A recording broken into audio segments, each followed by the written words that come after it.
Je vous fais vite fait un petit update, de la carte interactive, vous dire où j'en suis et ce que j'ai fait aujourd'hui là. Donc c'était un petit peu arrangé, c'est un peu plus joli qu'avant, et cetera, même si ce gros bouton là va être déplacé et enlevé et puis je vais vous expliquer à quoi il sert. On a une petite barre de fonctionnalité en bas là avec, pour gérer le zoom, recentrer la carte, la remettre à sa position initiale, le mode plein écran. Du coup, je vais laisser comme ça. Ouais, hop, je me déplace, je fais ça, voilà, hop, elle revient, à sa position initiale. Donc ça, c'est nickel, ça fonctionne bien. Je suis content. On a toujours donc les villes qui apparaissent, au survol de la souris, avec une croix d'ailleurs qui sert à rien sur les noms des villes. On clique dessus, on a un zoom dynamique et un petit clignotement.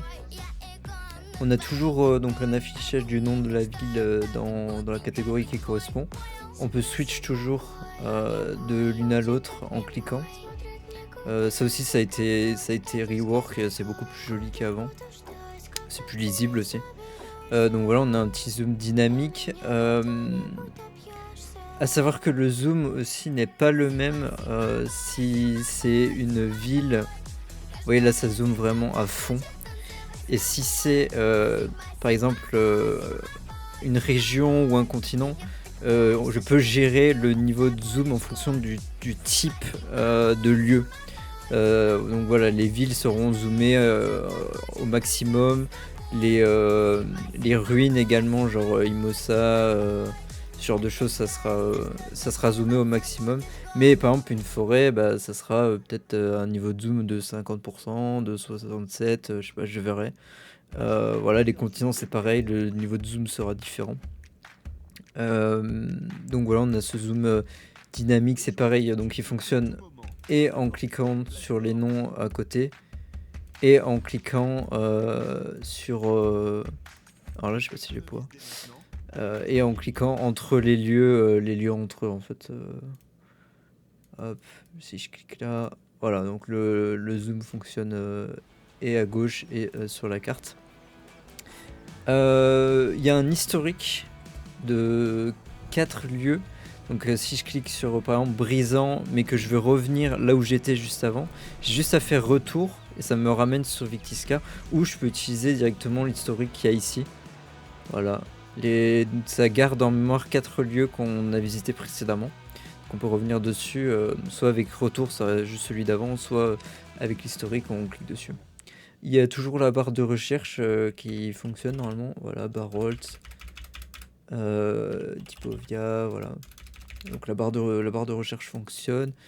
La barre latérale fonctionne également. Donc là, moi, j'ai pas d'image, mais normalement, ça affichera donc la description et l'image. La barre est visible donc par-dessus la barre latérale, parce que pendant un moment, j'ai galéré parce que genre elle était dessous. Cette piste là. Ça m'a saoulé un moment. Enfin voilà. Ça, je crois que je peux pas l'enlever pour le moment, mais je verrai parce que ça fait un peu doublon.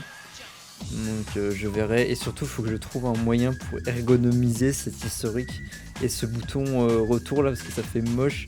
Ça prend toute la carte, ça fait moche. Mais bon, voilà. Je suis content, pour le moment du résultat, ça rend bien. C'est peut-être un peu clair le fond, mais je verrai pour changer de couleur, ça on verra. Mais sinon, c'est classe, hein. C'est classe. Et puis voilà, puis qu'est-ce que je peux ajouter, pour la suite, alors je m'étais fait une liste, de fonctionnalités prochaines. Tac, tac, tac, elle est où? Je la cherche.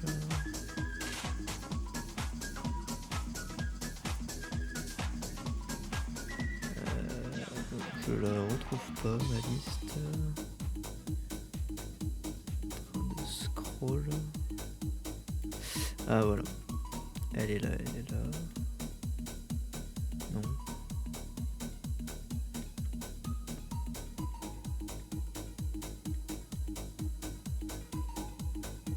Ah, elle est là.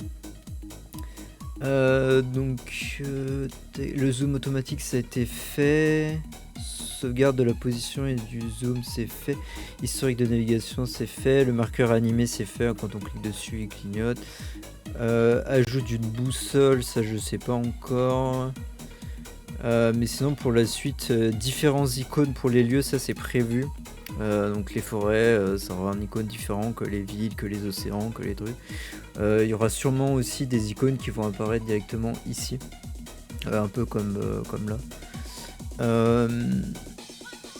Possibilité de masquer, afficher tous les continents d'un seul clic, ça why not, je verrai. Ajout d'un indicateur de nombre de lieux, par contre ça peut être cool. Un petit nombre sur chaque catégorie pour savoir combien il y a de lieux, pourquoi pas. Une recherche avancée, ça peut être bien aussi, ajouter des filtres si on veut que les villes, ça nous sort que les villes, si on veut que les continents, on a que les continents, etc. Donc ouais, un filtrage avancé ça peut être bien. Animation plus fluide, ça on verra à la fin. Possibilité d'ajouter des favoris, ça peut être cool si on a un système d'historique, inclure un système de favoris, pourquoi pas, ça peut être pas mal. Ajout d'une galerie d'images au lieu d'une seule image, ça peut être pas mal aussi. Au lieu d'en mettre qu'une seule ici, d'en avoir effectivement plusieurs, pourquoi pas. Intégration de vidéos ou d'animation, ça pour plus tard, pourquoi pas. On peut même mettre d'ailleurs des sons d'ambiance. Sur je reprends Imosa et Valerius, mais voilà, sur Valerius on aura une ambiance, un son, une musique ou un truc qui se déclenche automatiquement au moment où on clique sur le lieu, pour décrire un petit peu l'ambiance du lieu, ça peut être cool. Ajout d'informations supplémentaires, donc évidemment après on pourra ajouter des liens entre les lieux, les histoires, des quêtes associées, des PNJ, du lore, enfin tout ce qu'on veut, et des liens interactifs pour voir les lieux proches, explorer les événements liés à ce lieu. Quand on ira dans description, on pourra cliquer, ça nous emmènera sur un autre lieu avec d'autres trucs. Donc ça c'est tout qui est par rapport au panneau latéral, donc tout ça peut être cool. Sinon, ajout d'un mode sombre et d'un mode clair, pourquoi pas. Moi pour le moment, comme ça c'est très bien comme ça, mais pourquoi pas. Possibilité de changer l'apparence des marqueurs, avoir des marqueurs plus ou moins gros, un réglage qu'on peut choisir. Régler la transparence de la carte, je vois pas trop l'utilité, mais pour plus tard s'il y en a besoin, pourquoi pas. Affichage en plein écran, c'est fait, du coup ça fonctionne. Chargement progressif des marqueurs, ça c'est pour tout ce qui est l'optimisation, pour éviter des lags, des trucs comme ça. Au lieu de tout afficher, parce que là j'en ai pas mis beaucoup, mais peut-être à terme, s'il y a vraiment tous les points, ça va peut-être commencer à laguer, ce genre de choses. Déjà des fois, ça met du temps à réagir. Là ça va, c'est plutôt fluide. Mais on verra par la suite. Donc au lieu de tout charger, ça se rechargera progressivement en fait, au fur et à mesure que tu zoomes sur la map ou quoi. Donc voilà, un chargement progressif des marqueurs pour éviter le lag. Réduction du lag sur les grandes cartes, en limitant les éléments visibles en même temps. Voilà. Stockage local des paramètres utilisateurs, ça c'est pareil, ça sera pour plus tard s'il y en a besoin, pour que chaque utilisateur garde ses préférences, garde ses favoris, ses niveaux de zoom, etc.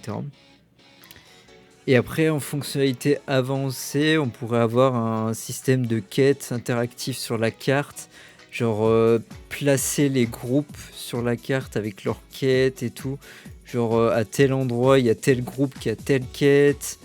Il met tant de temps à se déplacer, machin. Plus tard encore, possibilité d'ajouter des événements temporaires sur la carte. On peut remettre des events qui dureront, je sais pas moi, 1 mois, 2 mois. Il faut que il faut que les gens montent un groupe et aillent faire cette quête. Sinon après elle disparaît ou un truc comme ça. Pourquoi pas.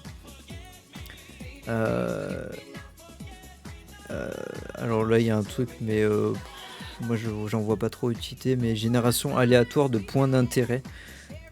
Euh, Non, parce qu'on a notre principe. Ça, non, parce qu'on a notre principe à nous de laisser les joueurs mettre eux-mêmes leurs trucs. Donc ça, non. Euh, voilà. Après, là, c'est plutôt pour moi, mais connexion avec une base de données. Parce que là, en fait, je fais tout en local. Et c'est tout dans un dossier, en fait. Avec j'ai mes différents fichiers. Mais après, si je le connecte à une base de données, j'aurai plus de place, donc on pourra gérer plus de lieux, plus de clés, plus de groupes, etc. Donc ça, c'est vraiment pour moi. Ouais,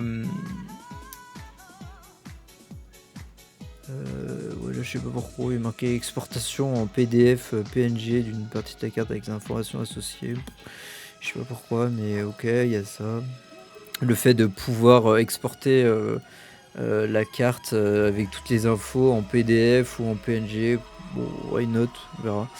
Et après, la synchroniser avec un serveur